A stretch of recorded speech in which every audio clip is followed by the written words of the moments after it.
এই দুনিয়ার পুরো জীবনটা এটা হচ্ছে লালসাময় একটা জীবন, লোভ, মরিচিকা, মায়াজাল।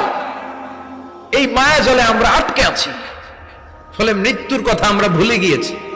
পাগলের মতো ছুটছি, আরো টাকা লাগবে, আরো খ্যাতি লাগবে, আরো যশ লাগবে, আরো দাপট লাগবে। আমার এত টাকা দিয়ে কি হবে, এত সম্পদ দিয়ে কি হবে, এত ব্যস্ততা দিয়ে কি হবে তোমার?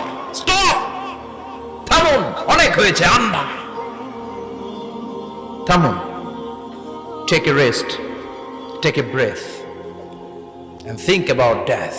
Think that you have to go back to your Lord. একটু বসেন না, একটু ভাবেন যে আমাকে চলে যেতে হবে, চলে যেতে হবে। এই কোলাহল, এই ব্যস্ততা, এগুলো থাকবে, থাকবো না আমি। সাইয়েদনা ওমর ফারুক বলেছেন, মুতু ক্বাবলা আন তামুতু, মরার আগে একবার মরো। হাসিবু ক্বাবলা আন তুহাসাবু আলাইকুম, তোমার হিসাব নেওয়ার আগে তুমি একবার নিজের হিসাবটা করো না। কাগজ বের করে একটু লিখো না কি কি ভালো কাজ করছিলা, যেগুলো দিয়ে নাজাতের ওসিলা হতে পারে। 1 2 3, আর কি কি আকাম কুকাম করছো দেখো না, লিখে দেখো তোমার অবস্থাটা কি। মরার আগে একবার মরো। মরার আগে খাটের মধ্যে শুয়ে শটান করে চোখ বন্ধ করে একবার মরার ভান করে দেখেন কেমন লাগে। চোখটা বন্ধ করেন আর ভাবেন আপনি নাই, কি কি হতে পারে ভাবেন। আপনার ছেলে মেয়েরা কান্না জুড়ে দিবে, আপনার প্রাণের স্ত্রী বিলাপ শুরু করে দিবে, বন্ধু বান্ধবের চিৎকার আর মাতম, স্থানীয় এলাকার মসজিদে ঘোষণা, অমুক এলাকার নিবাসী অমুক ভাই অমুকের ছেলে অমুক দুনিয়ায় নাই। সব আত্মীয়রা চলে আসবে, ফেসবুকে স্ট্যাটাস দেয়া হবে, সবাই সবাইকে জানাবে বিকাল 4টায় অমুক হাই স্কুল ময়দানে আপনার জানাজা। ছুটে আসবে, সবাই ছুটে আসবে আপনাকে শেষ বিদায় দিতে, গুড বাই জানানোর জন্য, আল ওয়াদা, বিদায় জানাতে আসবে সবাই।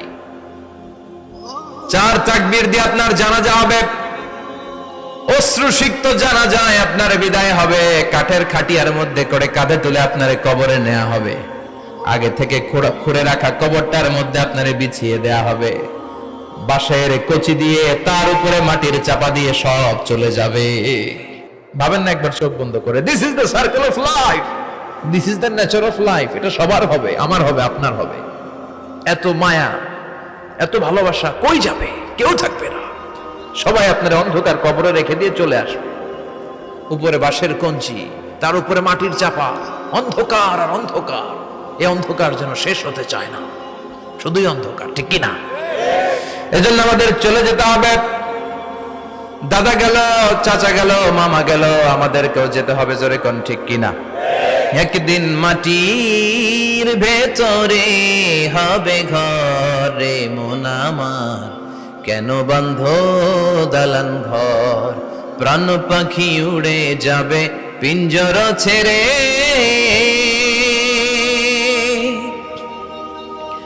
ধরা ধামে সবই রবে, তুমি যাবে চলে।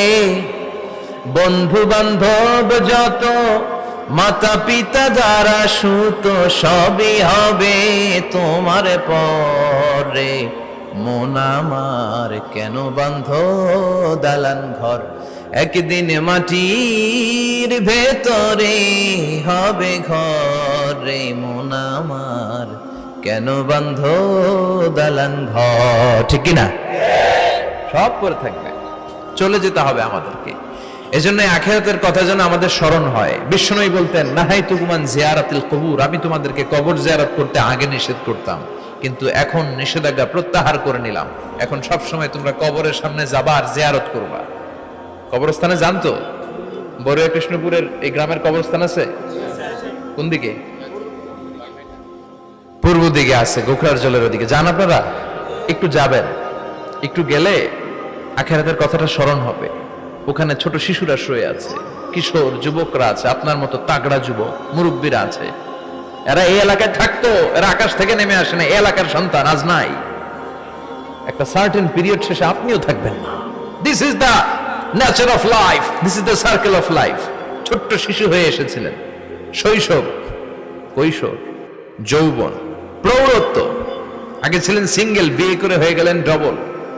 এরপরে আল্লাহ আপনাকে একটা মেয়ে দিল, এরপরে মেয়েকে বিয়ে দিয়ে শ্বশুর হলেন, এরপরে ওই মেয়ের ঘরে সন্তান হতে নানা হলেন। আর কতদিন? অনেক দিন হলো তো, অনেক লম্বা সময় পেয়েছেন আপনি। Think about death. এবার যাওয়ার কথা ভাবেন।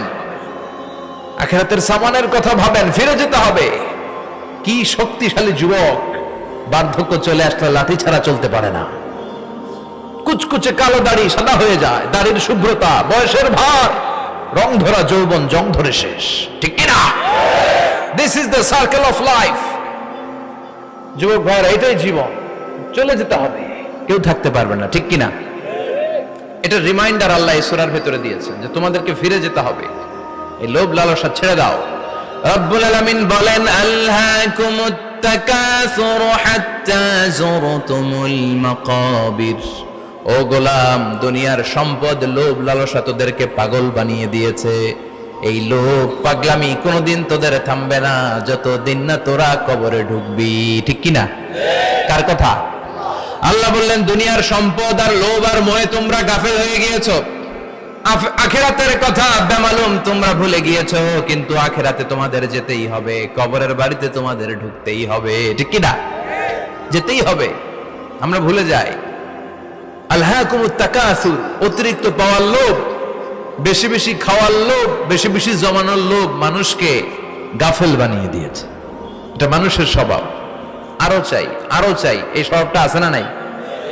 দেখবেন ছোট বাচ্চারা মসজিদের দোয়া অনুষ্ঠান শেষে জিলাপি দেয় না? বরে কৃষ্ণপুর কি দেয়? আগে বাতাসা দিত না, এখন কি দেয়? জিলাপি দেয়, মিষ্টি দেয়। তো মসজিদের 2-3 গেট থেকে যদি দেয়, ছোট বাচ্চারা দেখবেন এদিক দিয়ে কয়েকটা নিয়ে আবার ওই গেটে লাইন ধরে।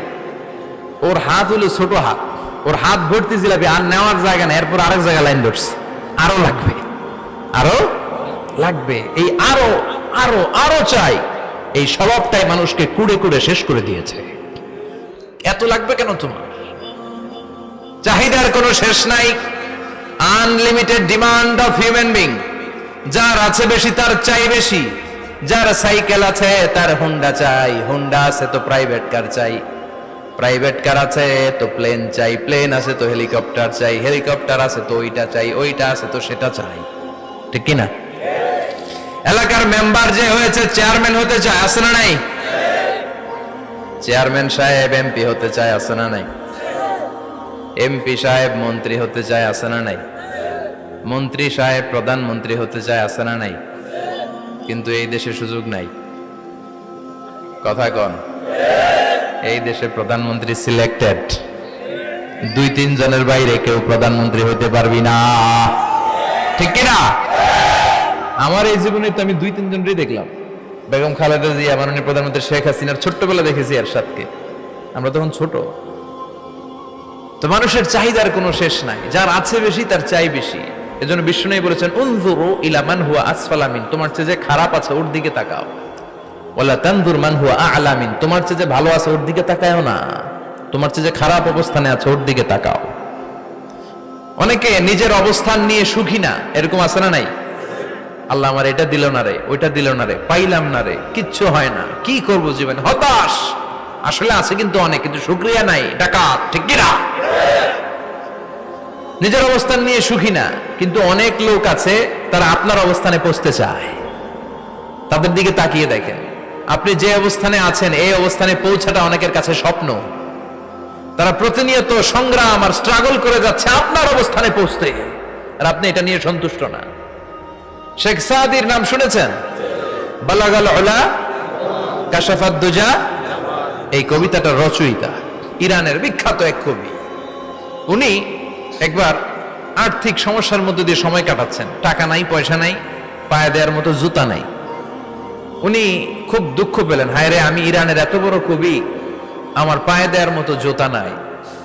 দুঃখ ভরা মন নিয়ে রাস্তায় হাঁটতে বেরোলেন। হাঁটতে হাঁটতে হঠাৎ দেখলেন একটা লোক শুয়ে শুয়ে কাঁদছে, ওই লোকটার 2টা পাই নাই,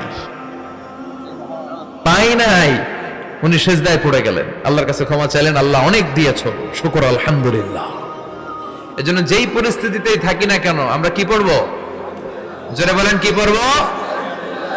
এজন্য কানাতু মিনাল ইসলাম, অল্পে তুষ্ট থাকার নাম হলো ইসলাম। সম্পদ লাগবে কিন্তু সম্পদের পাহাড় লাগবে না, ঠিক কিনা? অল্প খান, অল্প পড়েন, অল্প জমান, অল্পের ভেতরে বরকত ঢুকায়া দিছে কে? দেখবেন যাদের সম্পদ অল্প তারা সুখী বেশি। জরিপে এটা দেখা গিয়েছে, অনেক সার্ভেতে এটা এসেছে, যারা সম্পদশালী এরা দুঃখী বেশি। এদের দুঃখ বেশি, টেনশন বেশি, খুব স্বাভাবিক। টাকা যার বেশি, রোগ তার বেশি। টাকা যার বেশি, টেনশন তার বেশি। টাকা যার বেশি, ঘরে শান্তি তার কম। আছে না নাই? ঘরের ভিতরে অশান্তি, ছেলে কথা শোনে না, ছেলে টানে গাঞ্জা, মেয়ে করে পরকিয়া। আছে না নাই? স্ত্রী কথা শুনে না, ভালোবাসা নাই, ঘরটা জাহান্নামের টুকরা। রোগ বালাই, এক একটা হসপিটাল বিল পরিশোধ করতে মাসে 5 লাখ 10 লাখ। আছে না নাই? কিছু খেতে পারে না, ডাক্তার একেবারে ডায়েট মেনু বেঁধে দিয়েছে। Diet, very diet menu. এটা এটা এটা এটা কিছুই খাবেন না, শুধু গরু খাবেন না, খাসি খাবেন না, চিংড়ি খাবেন না, খালি ঘাস খাবেন। ইচ্ছে মতো ঘাস খাবেন, মানে ঘাস জাতীয় যত আইটেম আছে সব খাবেন। শাক খাবেন, সবজি খাবেন, সালাদ খাবেন। গরু, চিংড়ি, মুরগি, গোশত, ইলিশ কিছু খেতে পারে না। তাহলে রোগ বেশি, খাওয়ার মজা নাই, ঘরে সাংসারিক শান্তি নাই, খালি ব্যারাম আর ব্যারাম। ঠিক কিনা? কিন্তু সম্পদের পাহাড় ঘটেছে। আর অল্প যারা খায়, অল্প পড়ে, রিক্সাওয়ালা, কুলিওয়ালা, অল্প বেতনের চাকরি, কিন্তু হক হালালি মেনে চলে, দেখবেন শান্তি আছে অনেক।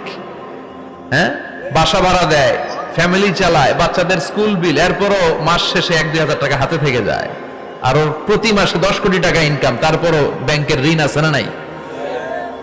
সুখ কারে বলে? কিভাবে আপনি সুখকে ডিফাইন করবেন? সুখ তো টাকায় কিনা যায় না।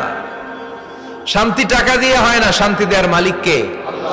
শান্তি আছে অল্প খেয়ে শুকর করার মধ্যে, শান্তি আছে আলহামদুলিল্লাহর মধ্যে। চিল্লায় বলেন ঠিক কিনা? এজন্য অল্প খাবো, অল্প পড়বো, অল্প জামাবো, অল্পের ভেতরে বরকত দিয়েছে কে? দেখেন, ধনী ভাইরা খেতে পারে না, কিন্তু রিক্সাওয়ালার কি সমস্যা হয়? রিক্সাওয়ালারা সব খেতে পারে। কুলিওয়ালা, দিন মজুর, এরা একেবারে স্লিম, সুঠাম দেহি, মেদহীন পেট, পেটে কোনো মেদ নাই, ভুড়ি নাই। আর কোটিপতিদের মেদ আছে না নাই? এত বড় বড় পেট। ঠিক কিনা? আমাদেরও পেট আছে, তবে হালাল পেট। এটা হারাম টাকা দিয়ে এই ভুড়ি বানাই নাই আমরা। চিল্লায় বলেন ঠিক কিনা? রিক্সাওয়ালা, কুলিওয়ালা নিজেও নামাজ পড়ে, বউ নামাজ পড়ে, বাচ্চাটাও নামাজ পড়ে, রিক্সা চালায় আর জিকির করে লা ইলাহা